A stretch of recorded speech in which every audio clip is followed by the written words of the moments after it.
Well, I've just found out that Podbean has a limit. We've reached part 2 of our New York Times Top 100 movie podcast. We'll see. I'll get creative with the editing here, but where I want to, where we did leave off was we were talking about the top 10, and I was speaking on what Tamara had said, our passion for movies, why we watch movies, and how it affects us after we leave the theater. And that's really the key of this all. I think that's why we all got into this.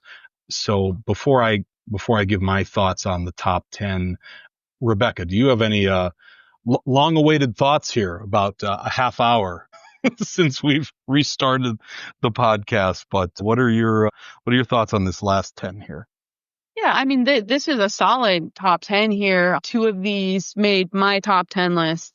So we have Get Out, which, I mean, it was groundbreaking in terms of marrying social commentary with horror. And it was so memorable and is such a big part of the conversation that it was nominated for Oscars like what, almost a year after it came out. Yep.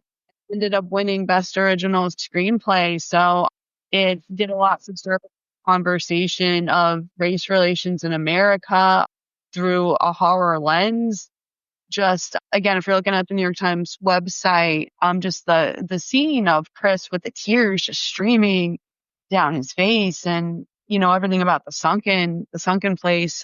It's an incredible film. It just pierces through and gets to you, you know? So just a remarkable film and just groundbreaking and what it did. It lifted Jordan Peele to crazy heights for his career. And then we've also got Parasite. So that had to make my list. I haven't seen a film like it, frankly. I mean, we've got another social commentary film, but this time it's married with comedy. For as serious a story as this film tells, it's very funny. Yeah. Very, very funny. Bong Joon-ho has a sharp wit, got just a mastery of this story, memorable characters. There is a twist in this movie, and I didn't see it coming, and that it just made a hard right into horror, and I was shocked. I couldn't believe what I was seeing. And I know this film had spurred a conversation that people who are leery of subtitles, please give movies with subtitles a chance. There are universal themes that go beyond language, and this is definitely one of those films. I think no matter where you're living, you can relate to this story somehow. So God just I can't argue with New York Times here with it being the number one film in the last in the last 25 years. Absolutely. I want to give the both of you credit. Not that, not that this was that difficult to see, but I remember a video we all did together as a reaction to the 2018 Oscars. And the last question I asked is, what is the movie that will live on here? And you both in unison said, Get Out. And here we are now. I mean, it's only been 8 years, but it's been 8 years. And this is easily one of the best films of the past 25 years. You know, it's, much like Tamara said earlier, the fact that Green Book won Best Picture, I believe, in this year is a whole other conversation that we could have. Just criminal. But Get Out, just speaking of the movie itself, it's a great movie. I love, I even love having like your comedic relief in Lil Rel Howery. He just provides kind of that perfect like comedy relief. And I do love how this film ends as well. It's such a good movie. It made my top 10. I just think it's easily one of the most impactful and best movies of the 21st century so far. Number 10, The Social Network. This is one of my favorite movies of all time. My favorite writer is Aaron Sorkin. I just love his snappy dialogue. I'm a big West Wing guy. I've just always loved his writing, and pairing him with David Fincher is just an absolute, just perfect. I'm sure when they were putting the movie together, it didn't seem like a perfect marriage, but for us, it was a perfect marriage of just this movie is just awesome from start to finish, and it really is those two at the forefront, and a great performance from Jesse Eisenberg and an extremely underrated performance from Andrew Garfield. He's the heart and soul of that film, really underappreciated by the Academy in that. I want to say, no, go ahead. Just going up along those lines, I remember writing an Oscar column on this when it was up, and I said I was going not win, but it's going to go down like how Citizen Kane and how Green is My Valley went down. Yeah. Because the one that won was his King's Speech, right? Which is not on this list, and nobody really talks about it. And there'll be a little bit of theme on that later, but we sort of see that validated here. Yes. With it being 10. That's a great point. I mean, you've got The Social Network, Inception. I'm blanking on a few other films, but yeah. No, I'm really glad you brought that up, Tamara, because it's one of my the things that sticks with me about the Oscars, just absolutely screwing up Best Picture. But I also want to touch on Moonlight quickly. Everyone who knows me, knows how much I love La La Land, and that I feel like that's the thing that comes away from this year in the Oscars, and the fact that there was, obviously the famous or the infamous mishap where Moonlight actually did win Best Picture. What a great year in, Moonlight, Arrival, La La Land coming out in the same year. But what I want to make sure, and you've said it, Tamara, and I must reiterate, and I'm glad to see it in the top 10 here. This is an absolutely phenomenal film that deserved the recognition that it got that night. It's incredible. Mahershala Ali affecting a movie, being in it for not a long period of time. He's incredible. The three actors playing the main character, incredible. It's an incredibly emotionally impactful story, touching, and incredibly shot. I mean, the famous shot that we all know is the Mahershala Ali in the water,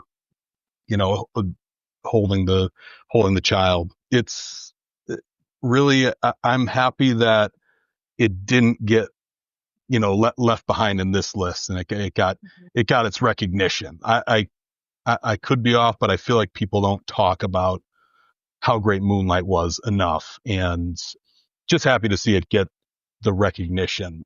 And I want to say quickly, I hate Eternal Sunshine of the Spotless Mind. I know those are fighting words. I know it is absolutely sacrilege. I know, like, I'm one of like two people in the world. I saw it, and I just don't get it. And maybe you and I could have a podcast down the road, Tamara, but fighting this out. But I've never understood why people love it so much. But that's it. Sorry to end on that note, but I feel like I should have ended on the Moonlight note. But yeah. So well, Tamara, I think I should throw it back to you if you want to say anything else on what I just said, or anything else about this top 10. Mulholland Drive, man, that is such a fantastical film. Yep.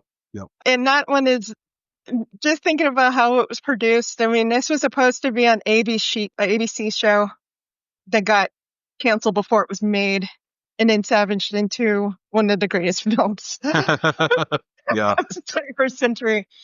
And, made it the start of Naomi Watts, so influential on so many different levels of storytelling and just of how dreams can become rotten. And just thinking about, like, just in general, the the thought of dreams that have come up during these movies over the 21st century. I mean, La La Land was all about dreams, Yeah. but it was not as dark as Mulholland Drive. And the American dream being really dark and filled with greed and blood. And There Will Be Blood. And seeing Spirited Away in this top 10, not a surprise, because there's so many people who love Zodiac films. I'm one of them. Yep. But I was also very glad to see it here. And I think this was like the only one I saw. No, not the only one. I did see it, Wind Rises. But this might have been one of only two I've seen in the theater. So it was nice to Yep. have it here. Absolutely. Absolutely. Rebecca, anything you want to say? I just want to back up what was said about Moonlight. I know that yours remembered more for for the mix up with La La Land, but Moonlight it was a revelation of a film, and it almost flew under the radar that day, and it still seems like it's flying under the radar despite how magnificent it is. So it is really wonderful to see it on this list and in the top 10. And also, I'm sorry, just thinking about like what you said on radar, when it was released, it was not shown at Wilkes-Barre, even after Really? winning Best Picture. It was not at RC Wilkes-Barre. Wow. You could only see it at Cinemark and the Regal up in Dixon City. Wow. Jesus. Oh. That's crazy. That's crazy. Wow. But yeah, like I think that was like just living out there. That was like the only Best Picture winner that that was never shown in Wilkes-Barre. So there you go. That further shows it deserves the recognition. I'm glad it got it here. Also, it's funny. Sometimes I think about this stuff and I'm just like, are we the only people that think about this stuff? Maybe. I don't know. Like, do people think about the La La Land thing? I don't know. Maybe it's just us. Who knows? But that's why we do it. So, Rebecca, anything else you wanted to say? The Social Network has definitely withstood the test of time, and to be honest with you, it just seems like it keeps becoming more relevant than ever, honestly, in this climate with social media and just all the different concerns and things that stem from it. So it's definitely a movie worth returning to. Yeah, definitely. All right, so I think unless you have anything else that you'd like to say about this top 100, that we can move on to our list, which we've shared some of them. Do you two have anything else that you want to add about this top 100 before we move on to ours? I just have some observations just to throw out there, little factoids. Yeah. From my counting, I think there are only, of all the 100, there are only 9 Best Picture winners. Oh wow. So yeah, you have 20, 25 or whatever. Yep. 23 most likely, because they weren't counting any 24 and stuff. There are only 9 Best Picture winners in here, and there are some years that that were nominated for Best Picture. They're not represented in this list. Another thing that I think is greatly reflected here is the shadow that Harvey Weinstein had over film. Yeah. Because a lot of those that were like in those top 10s or were nominated for Oscars are not here. Like Chicago, it's not nominated. Yep. You have King's Speech, like I mentioned. That was a big Weinstein-backed film that, people said that he bullied his way into. Right. That's not on here. But yeah, there are whole years, like 2008, none of the Best Picture movies, even though there are only 5, they're not nominated. 2020 and 2021 movies, not nominated. That's true. That's great. That's interesting. That's interesting. Rebecca, any other thoughts on the top 100 at all? Despite the rise of comic book films during this period, there's only two that made this list, and that's Black Panther and The Dark Knight. So it's kind of interesting that there's a divide between like the critical success of certain movies and the populist success of some movies. Right. No, absolutely. Absolutely. Rebecca, maybe you can, since you kind of brought up the point about superhero movies, there's a lot of superhero movie representation on your top 10. Do you want to take us through your list? Oh, yeah, sure.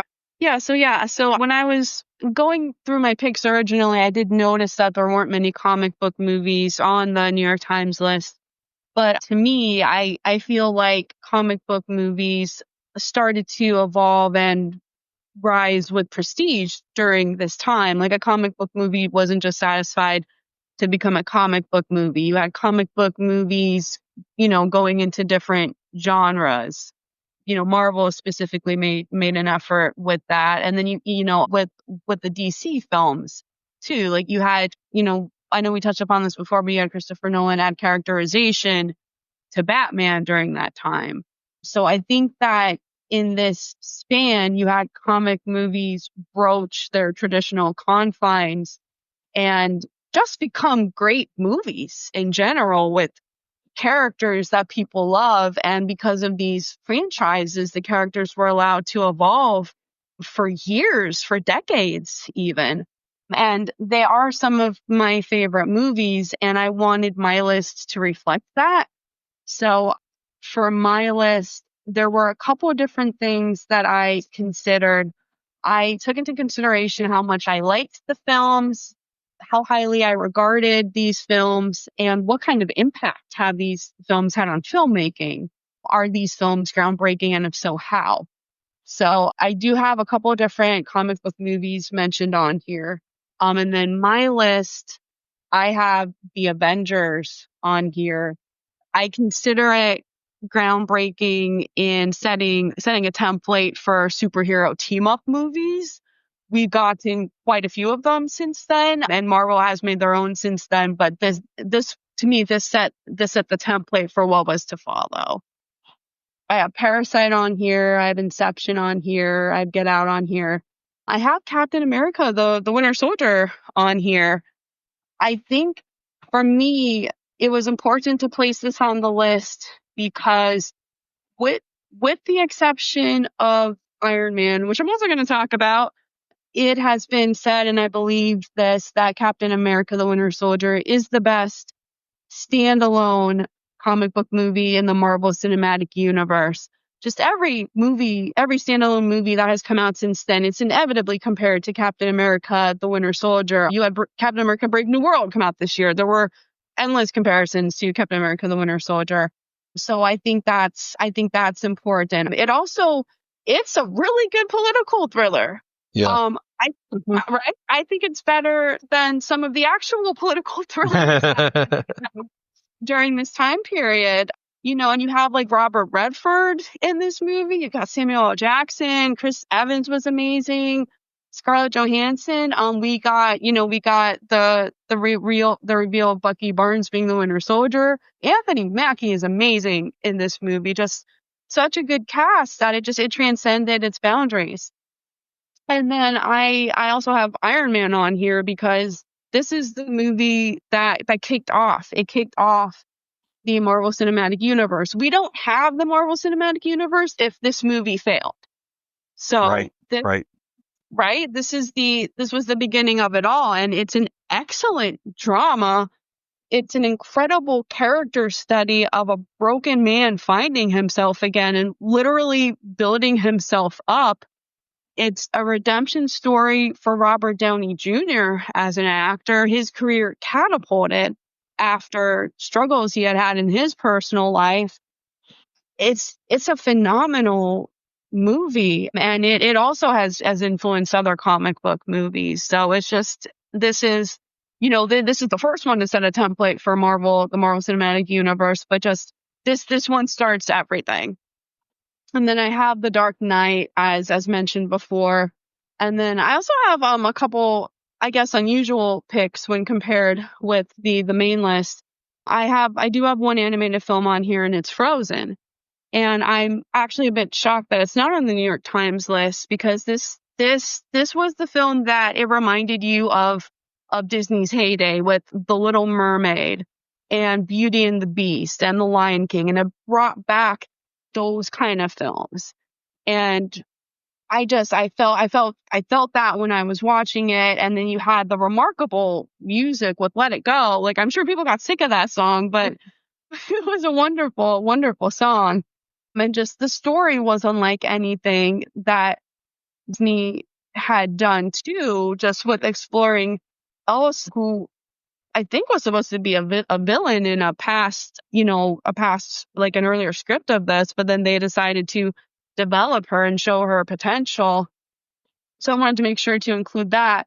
And then I have horror represented here with The Conjuring. The Conjuring, it does. The Conjuring is an interesting movie because it was a turn away from the torture porn around, like that was a big thing with Saw. Yeah. Right? There was like a whole era, and Eli Roth's films that was going on. And then this movie comes out and it's supernatural, and it's based on this real life couple, Ed and Lorraine Warren, and their case files.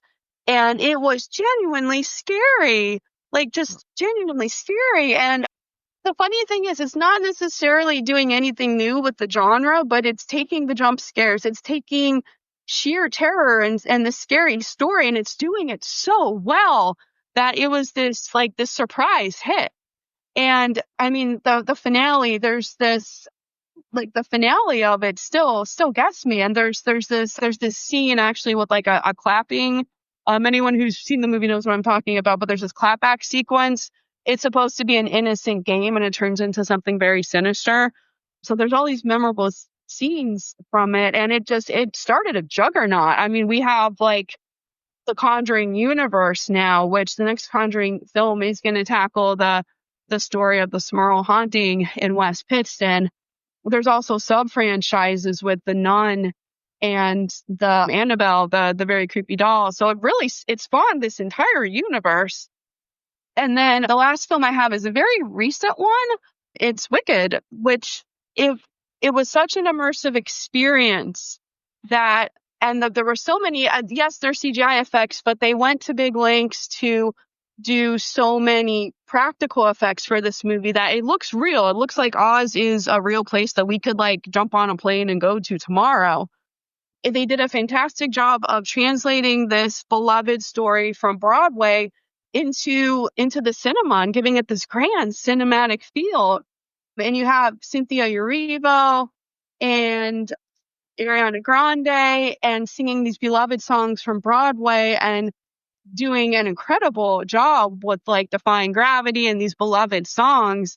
And again, I know it just came out, but I believe it to be one of the best musicals in the last 25 years. Absolutely. I guess what I'll say about your list, and you've already touched on it, but Captain America: The Winter Soldier is my favorite Marvel movie.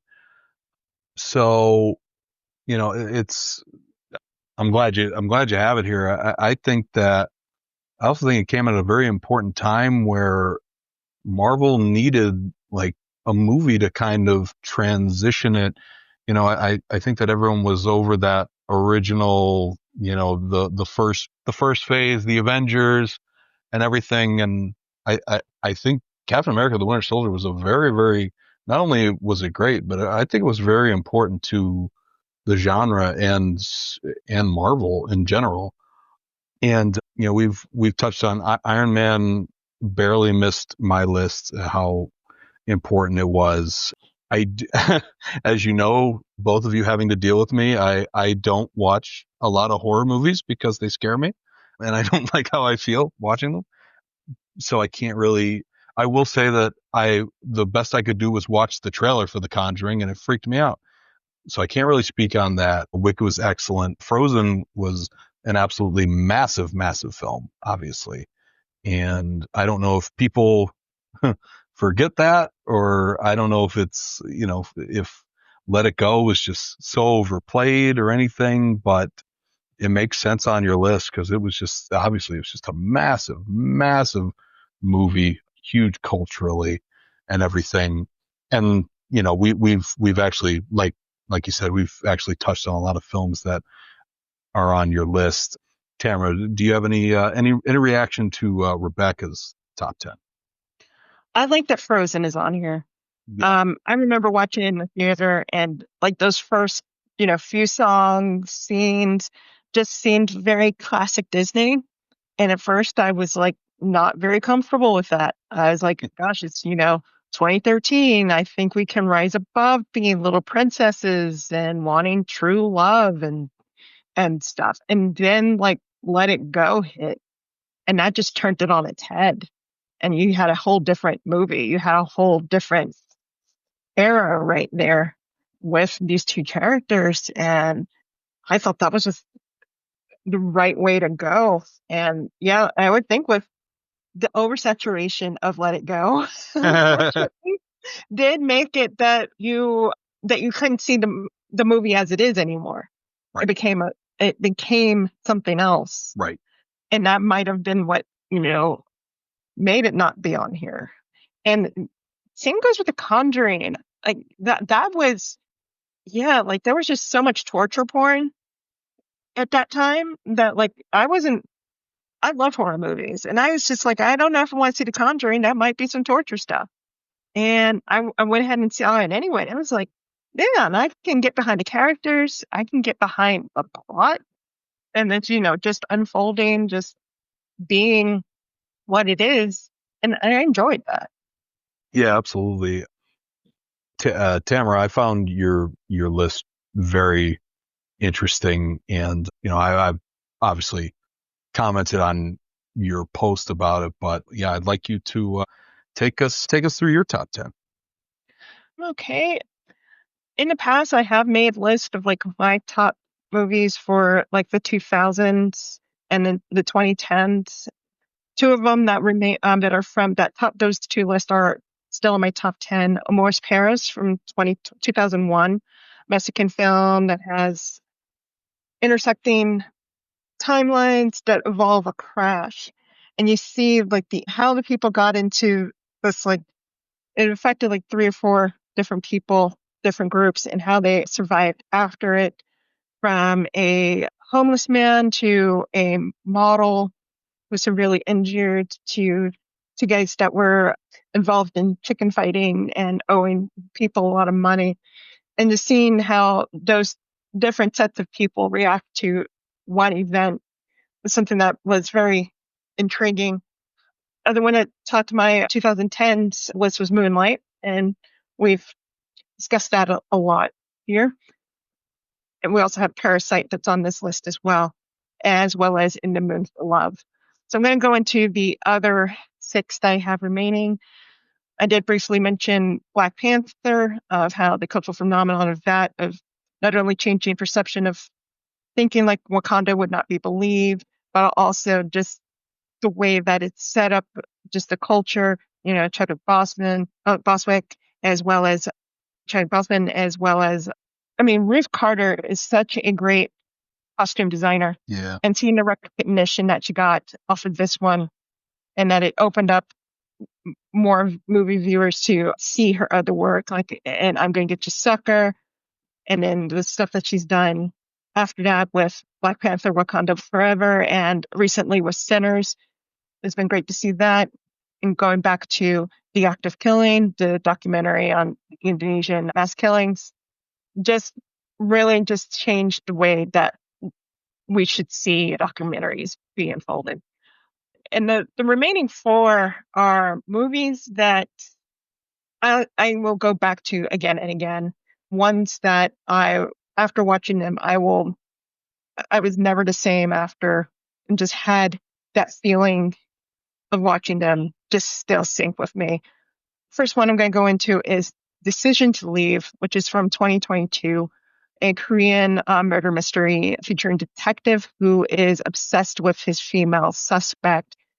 And it goes from like, there's elements of a romantic comedy to film noir to like a bit of a psychological thriller all in this one film. And I just couldn't stop thinking about it for months of like, what did I just watch? And just being mesmerized by it. And so you have that one. Another film is a very underappreciated film, one that got lost in the radar, but it's called Aquarius. It's from 2016 out of Brazil. It is about a woman who lives in an apartment complex that's about to be redeveloped, and she's like the last tenant standing. It's about finding out who this woman was, who this woman is, and unfolding all those interesting things. Like she knew the Rolling Stones, she was into music, she was in the industry, and it was just a nice character study. And I kept, like, as I was putting my list together, I mean, as Joe and Rebecca I have several that are like honorable mentions. And as I was looking at the movies that I had seen before, I was going through my Letterboxd account and seeing like like I think 2,000 or so that I've seen in these 25 years, according to that. I saw Aquarius and I was like, man, I love that film. Why am I not thinking about it?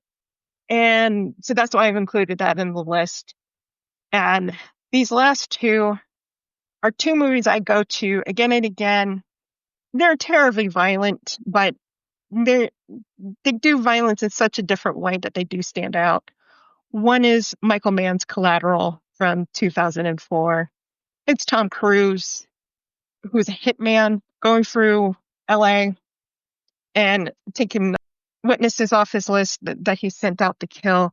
And you have Jamie Foxx as a taxi driver who has all these dreams, but he is put in a very bad position to help Vincent, Tom Cruise's character, to carry out these horrible crimes. And it was the first film in which this was like when digital film was really being made mainstream.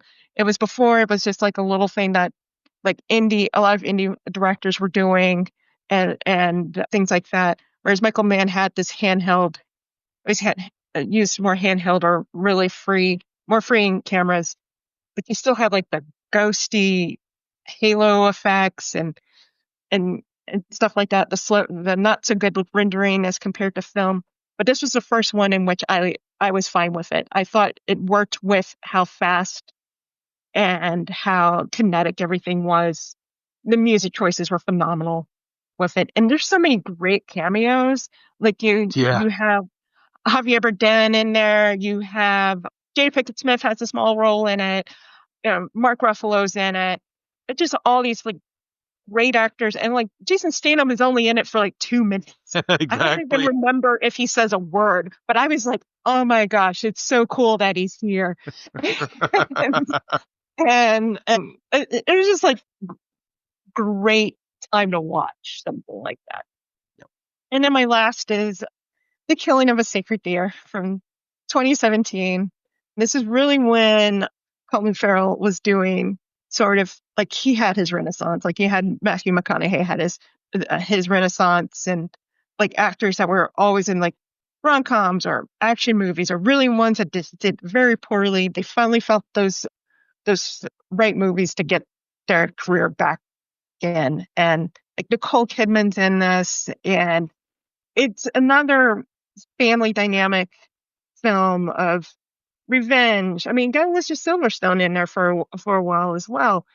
And yes, it's violent. Yes, it's very cruel. And the dialogue is really sharp. I mean, it's not Aaron Sorkin sharp, but it's pretty close. Yeah. And that's like another movie I think I've seen like 6 times because Netflix keeps recommending it to me. I was like, I must watch it. Might as well. Oh God. Yeah. Before I know that it's like, yeah, you've seen this a bit too much, but I love it. Absolutely.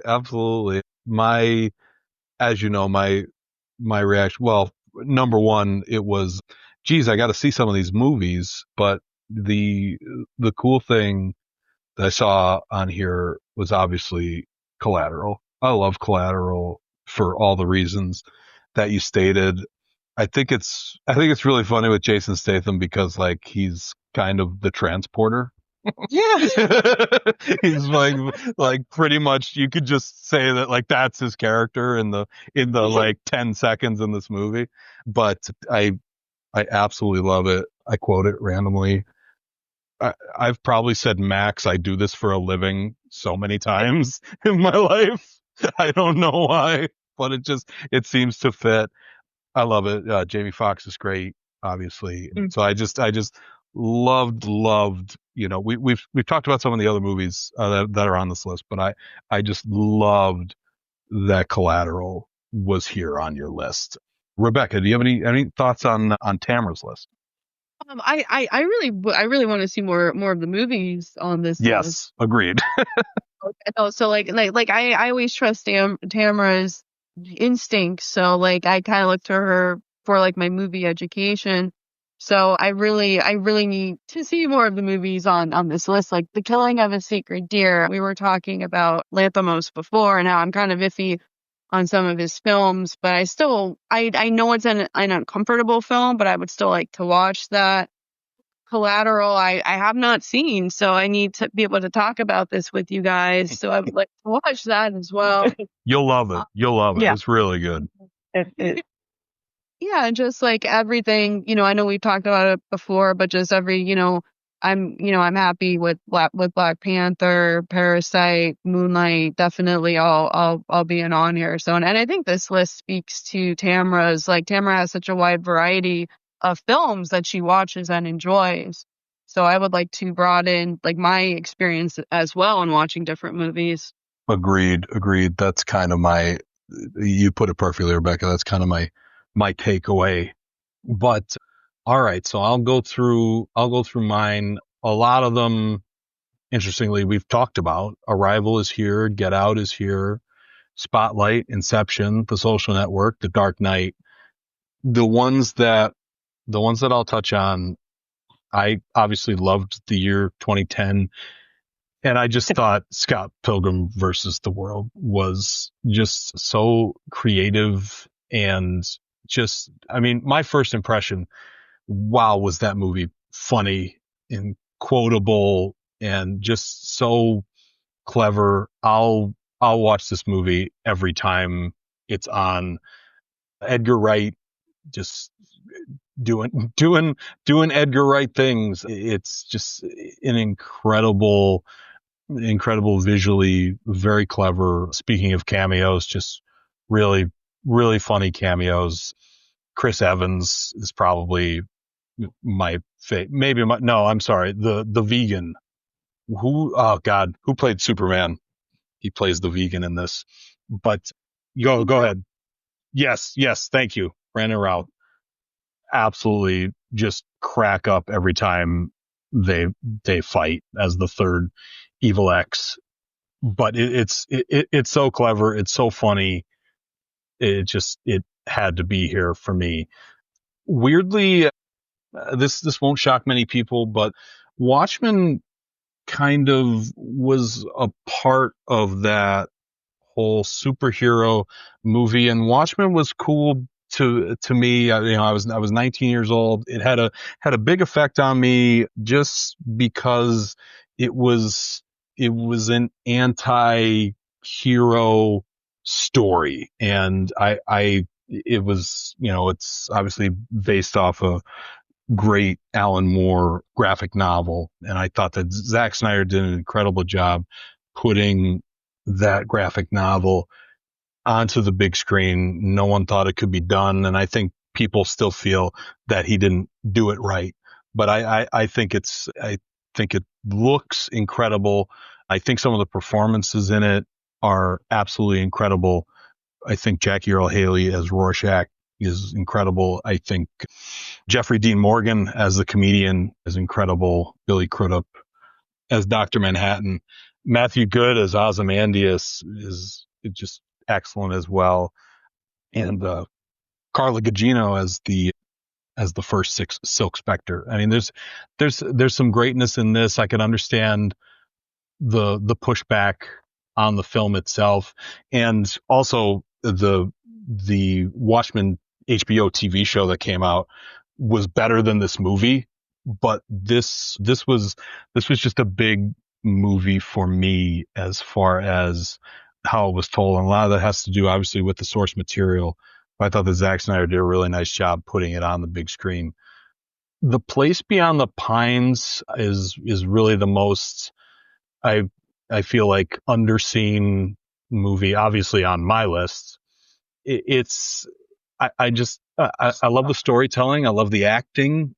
I love kind of the way it's told. I think I was very shocked when 45 minutes in, the main character was dead, but not to spoil it for people. But again, it's 12 years old.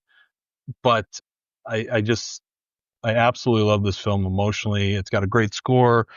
I love the storytelling.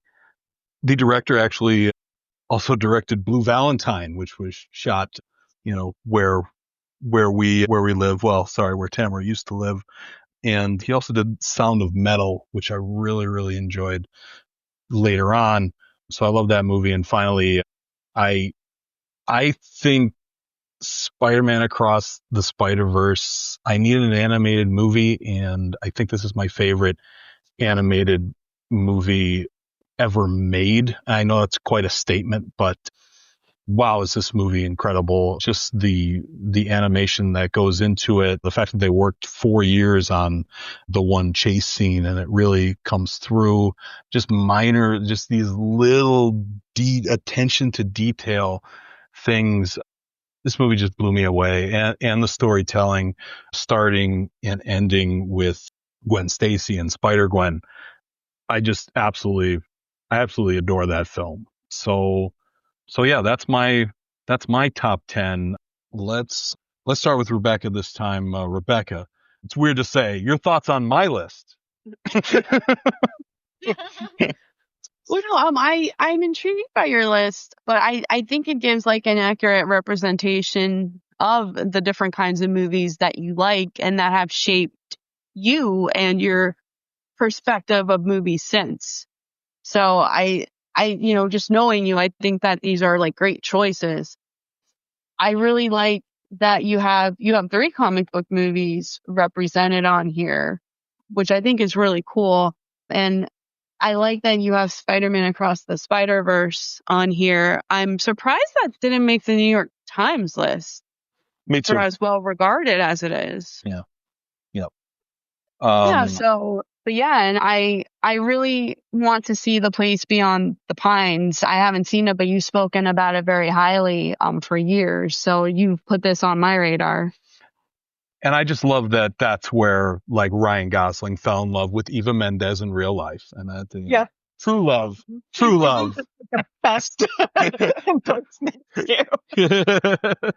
Exactly. So yeah, Tamara, your thought. Well, let me just say I was very happy with your comments. I really do, Rebecca said it best, like, you're you're great at what you do, but you do educate even us, people who are actively seeing movies.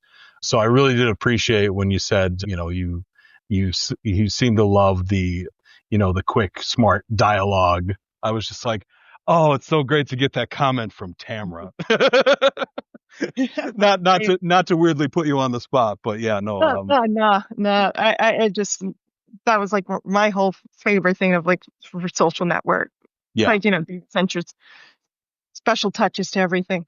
But I will also continue the hype train for The Place Beyond the Pines. Yes. Good. Okay. This is Ryan Gosling's like nitty gritty, I'm a tough guy era. Yeah. Yeah. Because he did Drive 2 years before. He did Only God Forgives, which I know did not get very well liked, but I liked that movie too. But like of all of those movies, like The Place Beyond the Pines is the one to make the most sense, and also it had more heart to it than the other ones. So you see like the consequences of one's actions. Usually it's like the big event takes up the entire film. This is the sort of like what Psycho does. Let's do basically you kill off a person in the first 30 minutes, but you see what happens Yes. afterwards. And that is modern storytelling at its finest. And I was happy to see that on the list. I was happy to see Scott Pilgrim on there. It wasn't my cup of tea for a movie, but I understand why so many people liked it. It was a fun movie to watch. Yeah. And just all the different characters in that world, and like Edgar Wright, he is such a great filmmaker and world builder with Yes. his films. And yeah, it's disappointing not to see like something like Shaun of the Dead or like Yeah. Hot Fuzz being on that list. Those are like two of my favorite movies this era. And gosh, to seeing Spider-Man Across the Spider-Verse, I have not seen those movies because I'm arachnophobic. I will not be doing that. But I remember how you liked one of the earlier ones before I end up leaving. But I was like, oh, that is a good thing that this franchise is strong when your fans are still watching. Yep. And things like that. And really, with both of your list, it really reflects every moviegoer. Yeah. I know, like there are times where like movies feel like gatekeeping or saying that you like a movie that other people didn't, or like in my case, like my guilty pleasure sometimes is watching like Tyler Perry movies. They're Yep. not great, they're not fantastic, but I will see a Medea movie in a heartbeat. Yep. And we're gonna have those films, and that's just a really just a strong reflection of who you guys are. And you still show that, I mean, like with the Take the Two blog, I was showing the different tastes of two people, and that's what your list does as well. I appreciate you saying that. Absolutely. Thank you. Rebecca, anything else on our lists that you'd like to say? I actually I like what Tamara said about how we are representing like the average moviegoer with our list. You got me thinking about how Moonlight didn't show in Wilkes-Barre, for example, but some of these movies moviegoers have had more access to. And, maybe Scott Pilgrim didn't end up on the New York Times list, but it's beloved by so many people, and Yeah. I think that should account for something, and like on my list, Iron Man is beloved by a lot of people. That means something, so I like that, even all our lists, they mean something to us. Like Tamara said that you should walk out of a movie feeling changed, and I know for me, with this list, I can honestly say I did feel changed in some way after all of these movies. Like some of them might not be movies you'd expect to have some kind of change with, but I did, and I wanted to own that with my list. So, I like that we tapped into, I think, what maybe a lot of our listeners have seen, That is, yeah, that's very true. And, I like I mentioned what feels like hours ago now, but what I would, again, what I would critique about myself is that when I was coming up with the, the list of films that I could whittle down to 10, there weren't a lot of either female led or female stories that I had on that list. Obviously there's Arrival, which leads with Amy Adams, and obviously Gwen Stacy is a major part of Across the Spider-Verse. But I would basically, my point is, these next 25 years, I would definitely like to broaden the horizons to what I'm watching, fine tune it, because a lot of the times, as we all know, like, I'm just trying to catch up with Oscar movies as Oscar season goes. So that's where I end up picking up movies that maybe I wouldn't ordinarily see, but I'd like to broaden my horizons a little more than that. And hopefully the next 25 years will be a little more diverse for me. And yeah, that's what I have to say about that. Anything else before we wrap it up here? I just want to say it's great talking to you guys. Yes. I miss you guys a lot. Yes.